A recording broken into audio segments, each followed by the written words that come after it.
Coming up, the New York Football Giants are barreling towards training camp, and we asked the question, where does Deonte Banks ranking coming to the season in the secondary across the NFL landscape, and how good does he have to be in order for this team to be successful? We dive into it all coming up next.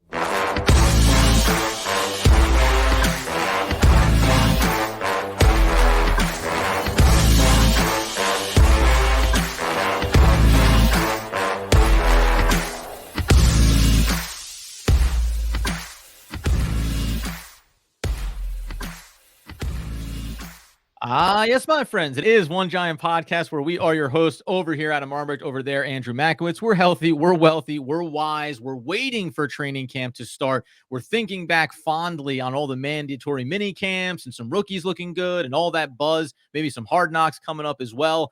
But we do project forward, Andrew, into what could be a critical unit for the New York Football Giants defensively inside of that secondary, obviously going to be led by second-year corner Tae Banks.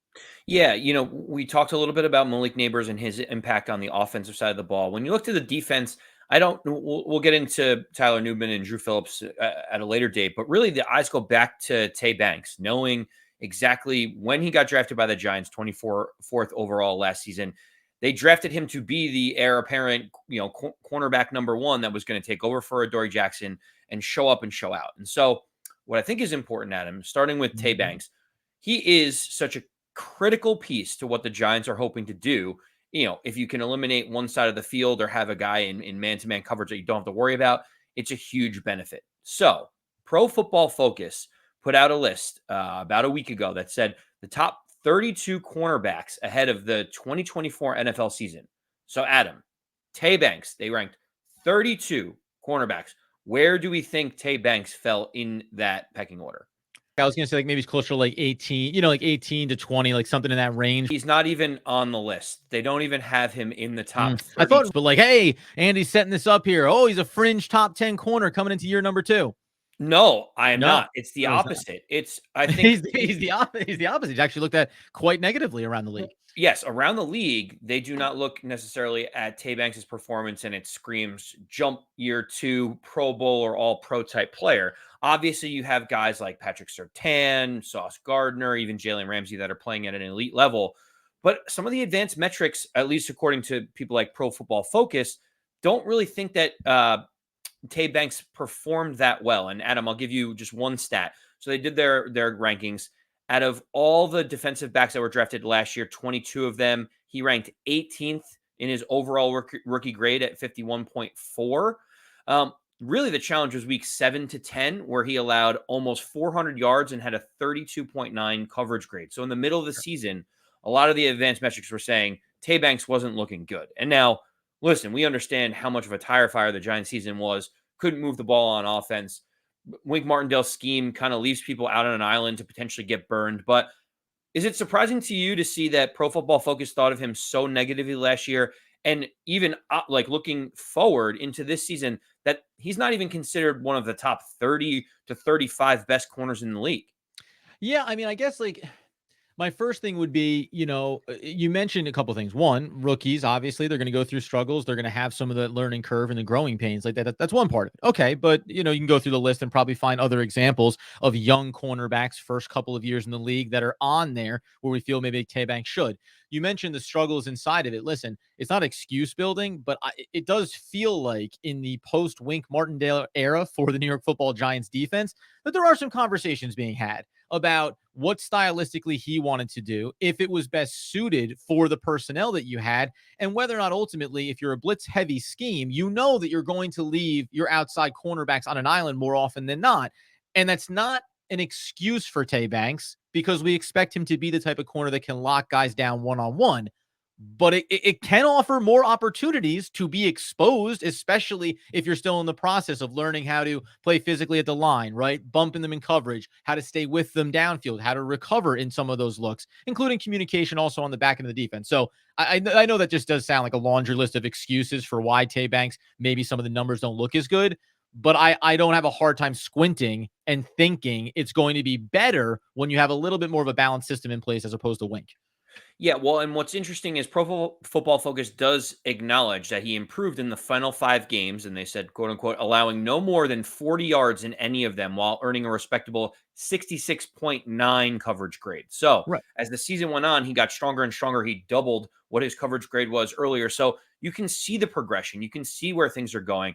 And I'm hoping that this new scheme change in Shane Bowen's system is actually going to help Tae Banks flourish. And Adam, I think we can both agree that Tae Banks has to be a number one corner if this team has any aspirations of being competitive in the NFC East. Well, that's really what this came down to for me. Looking around that list and saying, Adam thinks he could have been a top 15 guy on the list. Turns out he's not even a part of it. That's a little bit alarming. But at the end of the day, way too early in the show. But at the end of the day, when we talk about this secondary and being successful this upcoming season, yes, do we think that Shane Bowen is going to be more about balance and having some zone looks? And we know that they've improved up in the front there, obviously, with key acquisitions in the offseason. But I look at it as, if you want this secondary to be successful and you go through the list of players, nobody has the combination of sample size, the back end of last season and improving over the course of the year, and expectations.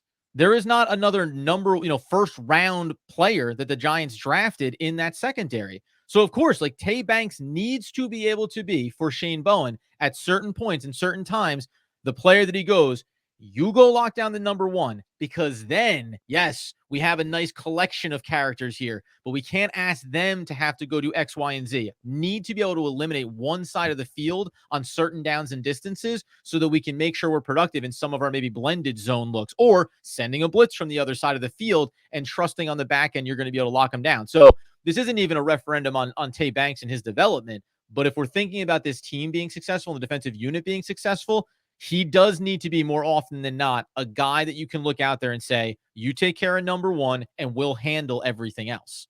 Adam, I know that you were doing a little bit of a deeper dive into Oh, Tae that's right. Banks and some of the advanced metrics in coverage last year. When you did that breakdown, what was the most surprising thing to you? Was there anything that stuck out to you where you were like, "Huh, I did not see that or anticipate that coming from Tae Banks"? So I'll throw up one of these graphics here. It's thanks for the good question, Andy. It's almost like we planned this ahead of time. If you think about some of those other great players that performed really well at a high level, Jalen Ramsey is one of them that you mentioned there on that list of top cornerbacks. So if you go over and look on Player Profiler, where they go ahead and they do all kinds of different metrics here. If you're on YouTube, you can see it. Don't worry, we'll read along as well. From a coverage rating standpoint, Tae Banks was a plus 28.1. Jalen Ramsey, a 19.1. Now, the only other category, man success rate coverage, 67.2 for Tae Banks, 51.5 for Jalen Ramsey. After that, it's all slanted towards Jalen Ramsey. Catch rate, passer rating when targeted, shadow rate, which is the ability to stay, obviously, with the receiver. And then a nice one here where Banks loses this matchup, 1.4 in terms of target yard separation to 1.7. But listen, if you're within a yard and a half of your receiver, it means you have a pretty good chance to make an impact play, make some moves on that ball, and hopefully break up some passes. So to your question about what surprised me about it, the shadow rate for Tae Banks, that was 7th last year at 52%. The man coverage rate, 55.5, that was 5th last year. Now, there's a lot of things that fall into the 60s, the 70s, the 40s. It's all over the place. Routes defended. He defended 499 routes as a rookie in the NFL. That was 40th in total cornerback statistics. So, like, you're talking about a guy that got an incredible volume of reps. Early on in the season, a little bit of struggles, but the growth rate suggests target separation at 1.7. That's 50th overall. The coverage rating, 14th overall, 37th in catch rate allowed, 40th in passer rating allowed. So when you say that Jalen Ramsey was left off, that Tae Banks was left off this list, some of these things say, well, of course, he's top 40. It was 50. It was this. It was that. But that's as a rookie. If we believe that Tae Banks is going to take the next step of his career, you don't have to squint very hard and see that the next step is ready to be made there. So my surprising thing is that he was top 10 in a couple of key categories, and everything else is right there, ready to take the next step. And sometimes I think you get lost in what you've seen from veteran cornerbacks versus what some of the younger quarterbacks in the league are capable of stepping up into. Yeah, it's interesting when you bring up the fact that Tae Banks was a rookie. I think you illustrated it very well, but it's important to stress that no other cornerback rookie probably had as much on his shoulders than Tae Banks did last season. Obviously, look at basically take the Kansas City Chiefs, for instance. They obviously had L'Jarius Sneed, but Trent McDuffie was also on the other side of him. Obviously, when you have these types of special players, it makes it easier to just do your job and your job only. Right. When you look at the Giants, Adoree Jackson took a step back. Obviously, he got a little bit older. It felt like he was getting burned in coverage quite a bit. The Giants didn't really have any other go-to spots. Trey Hawkins was great in camp, but then he kind of fizzled away to the point where he couldn't even get on the field anymore. And so you were asking Tae Banks to do far more than I think you were asking a lot of other rookies that could have been in his situation to do. And that's maybe where you get the encouragement. However, Adam, I will say there's just still so many question marks on the other side of the ball and in the slot that Tae Banks still is probably going to have the same amount of responsibility. Is it that he's a year older, a year wiser, and he can kind of handle that responsibility now? Yeah, and that's the the burden for Tae Banks in year number 2 is like, hey man, nice baseline. Really saw you show some growth into the year. Now go ahead and do it again and do it a lot better, because across the field from you can make a case on either side of it. You mentioned Adoree Jackson taking a step back. It's probably true. Maybe you want to see some hype around a Cordell Flott, who they've been giving reps on the outside, but there's still question marks there. So coming up here in a second, some more comparisons to take a look at here with Banks and players from a year ago. But also, Cordell Flott, are we underselling this player? Also, in the safety room, what are the expectations there? It's going to be a collective effort, and the curiosity becomes who rises to the top here. We'll break down some of those options coming up in one moment. Before we do that, we tell you that today's episode is brought to you by Pietential, Pietential. That's Pietential.com. It is an online wellness assessment tool free for individual users. It sets a baseline for your wellness, gives you tools to improve over time, and tracks your progress. This is one of those things we talk about for young rookie players coming into the league. Make sure that you feel like you have your head on your shoulders week to week over the course of a 17-game season. It's also something that if you're a podcaster and you have stressful schedule management, maybe you're moving houses and you're trying to get everything lined up, make sure that you give yourself the best chance to be even-keeled, even-tempered, and moving forward the way you want to. Pietential. That's Pietential.com. Check them out today. So let's start inside the room here for the New York Football Giants first, because one of the things that we've seen, as we've talked about, is, okay, maybe the Giants are kind of playing, all over the place in a good way in terms of reps that are being given out. Even Darnay Holmes has gotten into that outside cornerback rep room. Cordell Flott is someone that maybe we have some low-level optimism around when we look on the other side from Banks and someone who could claim it.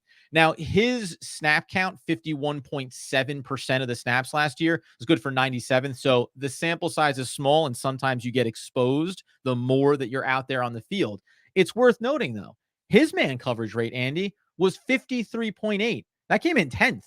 Like, the sample size is small, and he was playing inside of a different kind of position there on the field. But there are some things that actually track pretty well to suggest target separation, 2.2. That's 93rd. It's well far back, but second cornerback on the field. You can squint and get excited about that. Coverage rating was a plus 17.9. That's 63rd overall at the position, 63.8 in man coverage success rate, 62nd. We talk about, what surprises you about Banks? I'll be honest. Cordell Flott, in some ways, I go, there's actually some surprising things here that maybe lend itself to being cautiously optimistic that his second season, maybe third season? His second or third season has been one that actually showed more growth than we realized for him. Yeah, Cordell Flott drafted 2022 in the 3rd round with pick 81. Yeah. The Cordell Flott is interesting to me because he's got the height to be able to play outside. He's got a long wingspan.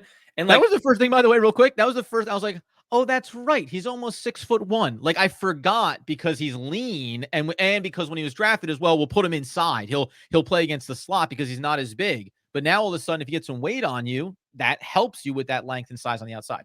Yeah, he's 174, 175 pounds. Compare that to Deonte Banks, who's maybe an inch shorter, and Deonte Banks about 6 foot. He weighs 205 pounds. We're talking about 30 pounds of weight that Deonte Banks has, which is why we feel like he has the physicality to be that number 1 press type corner. It just feels like Cordell Flott is going to get every opportunity to be the guy on the outside. He's got the height and the size to be able to do it. If he puts on a couple extra pounds at him, I think like he can play with that physicality. Obviously, Joe Shane and even Wink Martindale and Brian Daboll wanted to make sure to get him acclimated by putting him at the nickel spot early on in shorter reps. Now they're asking him to take on a whole new task, but that's the luxury that Cordell Flott was given as a 3rd-round pick that maybe Tae Banks, as we mentioned before, wasn't. It's like, hey, we're just going to kind of throw you in the pool and you have to learn how to swim. As you can tell from all the reps that Flott has had, only some, 50%, as you mentioned before, like now it's time for him to grow and do the maturation the normal way, as opposed to just being thrust into it like Tae Banks was. Yeah, and different expectations, right? 3rd-round pick, 1st-round pick. So you understand that that's going to be there. That pressure is going to be there. By the way, one other comparison I want to make here going back to Banks is because, hey, we think about this as a spectrum. Remember, Devin Witherspoon was taken 5th overall in his draft class, and you go and you look at how he performed over this past season. So I'll throw back up the graphic that we used. Obviously, it has Ramsey there, but you can see the coverage rate, man success rate, all the things that we talked about earlier. Witherspoon, I mean, same thing. He's a plus 21.5 in terms of coverage grade. So guess what? Banks outperformed him in that significantly. It's one of those things you really like that jumps out at you as far as Banks goes. Devin also came in with a 62% man coverage success rate, a catch rate allowed of 61, the target separation 1.8. Narrow edge there to Banks in that category as well. The snap shares are equal. 2 players that played up over 85% of the snaps. And then that shadow rate, as we talked about with Banks, what I think is important, 42.2% for Witherspoon, 47th overall. And we're talking about, obviously, the shadow rate there, 52 for Banks. So that's another key category here. I don't know. I'd just be curious, Andy, if he ended up on that list of top 32 cornerbacks when you looked over at PFF. I would assume not, because we're talking about a very comparable, player and some very comparable stat lines here. And the point making here is, this is the spectrum you live on. 1st-round cornerbacks, it still is an evolution of the position, and they get better year over year. Devin Witherspoon from the Seattle Seahawks ranked number 21 on the list, Adam. So he So is there. you want to not put Banks on the list out of the top 32? Okay, fine. But I can point to a lot of things here and a lot of key categories that suggest maybe there's a little bit of bad team equals sometimes bad rankings, or sometimes undervaluing players on those teams based on the circumstances they're going to get put into. Maybe they're going to get overexposed, as we talked about at the top. Outside of Cordell Flott, when we talk about Tae Banks, Cordell Flott, who do you think is the other player in that room that really needs to put their hand up and say, I am going to take this position? Is it going to be a guy like Nick McLeod? Is it going to be Aaron Robinson, if he ever can be healthy? Is Darnay Holmes going to be the person that you're looking at? Who's the one that you feel like has the best opportunity to be a contributor, week 1 for the Giants? Yeah, well, you talk about putting pressure on a player like Tae Banks in year 1 and then going into year 2.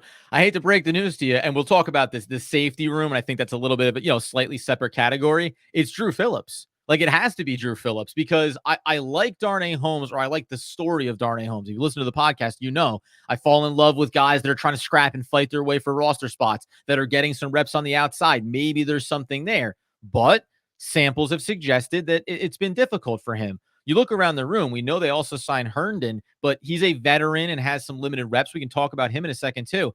Dru Phillips, listen, the more we got to the draft and then he got taken by the Giants, all of a sudden you heard the back end hype saying a lot of teams liked him. They like the skill set. And because there's the opening there, when you talk about getting into those nickel packages early in the season, I think you need to be able to have a young player step onto the field and go, I got this. Even in reduced reps, not talking about playing every single snap, but you need to have a player that steps in and is able to do that, because until Cordell Flott confirms it, we're sitting here asking a question at 4 positions in the secondary outside of Tae Banks. So I don't know. Does that seem unreasonable to you to say that he needs to be the guy, or is most capable, maybe at least on paper, of being that guy week 1?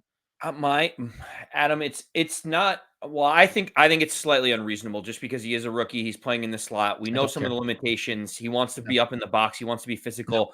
I think it's going to be tougher for him in coverage. I just keep going back to Aaron Robinson. It's like the vision, like the thing that you think Aaron Robinson can be, is something that we haven't seen yet, because injuries have just been debilitating. Adam, this is going to be 4 years for Aaron Robinson in the league, but he's 25 years old right now. He's going to be 26. He's 6'1", 195. Him and Deonte Banks have the same kind of body structure, and it feels like he has the size and physicality, if he can ever stay healthy, to be a potential contributor. So for me, I think his upside is a little bit more than Trey Hawkins. It's more than Trey Herndon. It's more than Darnay Holmes, because we just haven't seen it. So for me, in my mind, as silly as it sounds, I'm thinking like if Aaron Robinson can ever stay healthy, maybe he could be that physical corner on the other side of Tae Banks that the Giants desperately need right now. Yeah, I mean, listen, you want to go by because frankly, Player Profiler is a really good website in terms of the metrics that they provide. You go back to 2021, where he played in 9 games because 2022 only had 2 game sample size there. He only played in 33% of the snaps. But if you want to talk about his efficiency rating, plus 16.6 in terms of a coverage rating, man coverage success rate 57.1.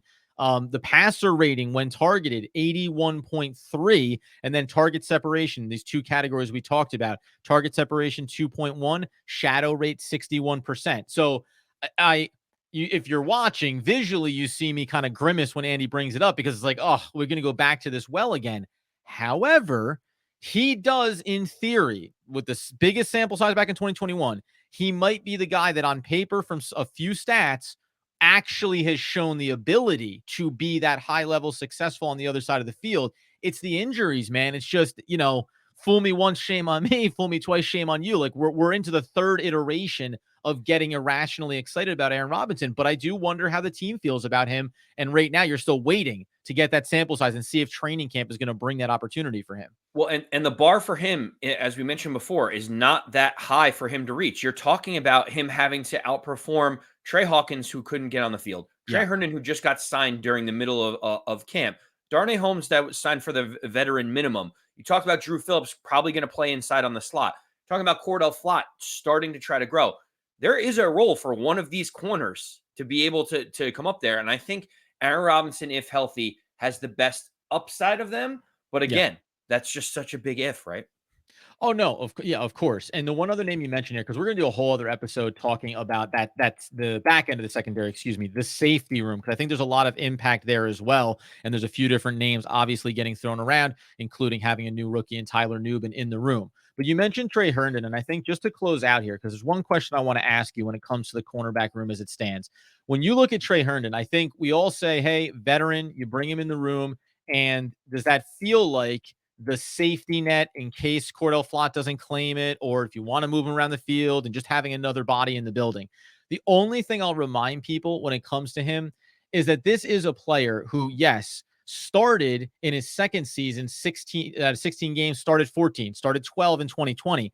After that, though, he went in 2022 and 23, played in 15 and 16 games respectively, but only started a combined 5. Like, he's not that guy, I guess, would be my point. So don't go setting expectations for Trey Herndon that you don't think he can achieve. And I'm sure plenty of people are going to turn around and say, well, don't set expectations for Cordell Flott or for Darnay Holmes or for Dru Phillips that you don't think that they can achieve. But it's just that's where we're at right now. And for a player like Herndon, who allowed 75.8% completion percentage last season and 72 the year before, like, you want to dream on this guy being somewhat valuable. You're going to have to live with the reality that he is not quality Adoree Jackson light. That is not what this is. Adoree Jackson is past his prime. We understand that. This is not a pseudo replacement. This is just another body in the room. And Aaron Robinson should be in that same pecking order to make things happen if possible. The question I want to get out the door, Andy, and please include your thought that you're about to give me, is just, do you believe that it's more or less likely that this team adds a corner into this room before the start of the season, or that kind of our premise of Tae Banks, you need to be a lockdown corner for us on one side so that we can allow some of the growth and some of these pains that may happen early and find our way in the secondary on the other half of the field? The way I think at the end of the day, Yes. I think that Shane Bowen's system is designed to be a zone scheme where we're not putting people out on an island, and we're hoping pass rushers like Brian Burns and Kayvon Thibodeau can get home faster. I Yes. don't think the Giants are looking at it and saying we need another lockdown man corner and we're going to go spend $9 million on Stephon Gilmore, or we're going to pay $5 million for Adoree Jackson to come back. I don't think that's the approach the Giants are going to take. And in fact, I feel like they're almost looking at that cornerback room and saying, sort it out, guys. Like, one of you guys Yeah. has to be able to step up. We've invested draft capital in guys like Darnay Holmes and Cordell Flott and Aaron Robinson, all these guys we mentioned before. Someone has to put their hand up and say, I want the position opposite of Tae Banks. I just don't see a world where they go out and spend more money on a veteran corner when they have all this young talent that someone has to coach up and get something out of.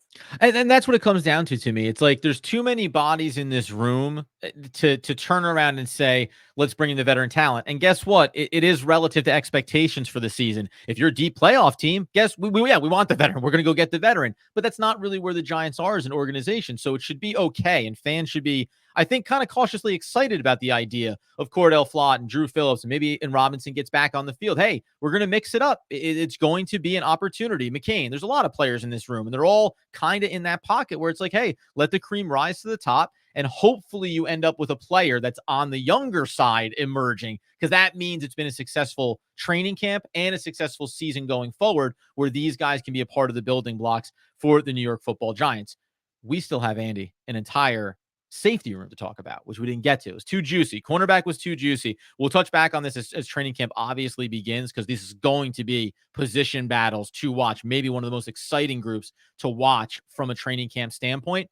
Until that time, though, you get over to YouTube, guys, and that's One Giant Podcast. You go ahead and subscribe. You tell your friends about it. You go ahead and get the podcast feed. Please, please, please go subscribe. If you're doing the YouTube and you love watching us, thank you. We're beautiful. We appreciate it. But go subscribe on the podcast feed, because that's a real needle mover for us. Leave a rating if there's the opportunity to do so as well. And then you get us over on Twitter or X, whichever you want to call it, at AMAC214, at Adam Marmbrecht, and at One Giant Podcast. Until the next time, until the best times.